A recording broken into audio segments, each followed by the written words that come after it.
સમી તાલુકામાં જોખમી મુસાફરીનો એક ચોંકાવનારો વિડીયો સામે આવ્યો। બાસપાથી અમરાપુર જતા રસ્તે જોખમી સવારીનો વિડીયો વાયરલ થયો છે।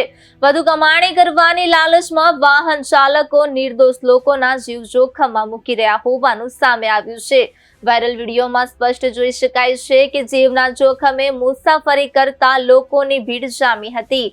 વાહનોની છત પર માત્ર સામાન જ નહીં પરંતુ તેના પર લોકો પણ બેઠેલા જોવા મળ્યા હતા। આ પ્રકારની મુસાફરી કોઈ પણ મોટી દુર્ઘટનાને આમંત્રણ આપી શકે છે। સ્થાનિકોના જણાવ્યા અનુસાર એક સ્થળેથી બીજા સ્થળે લઈ જવા માટે ખાનગી વાહન ચાલકો ક્ષમતા કરતા વધુ પેસેન્જર અને સામાન ભરે છે। જાહેર માર્ગો પર શિષ્ટાચાર અને સુરક્ષાના નિયમોના લીરે લીરા ઉડતા આ દ્રશ્યોએ તંત્રની કામગીરી પર સવાલો ઉભા કર્યા છે। શું પોલીસ આવા બેદરકાર ચાલકો વિરુદ્ધ કડક કાર્યવાહી કરશે કે પછી કોઈ મોટી જાનહાનિ થવાની રાહ જોવામાં આવશે તે જોવું રહ્યું।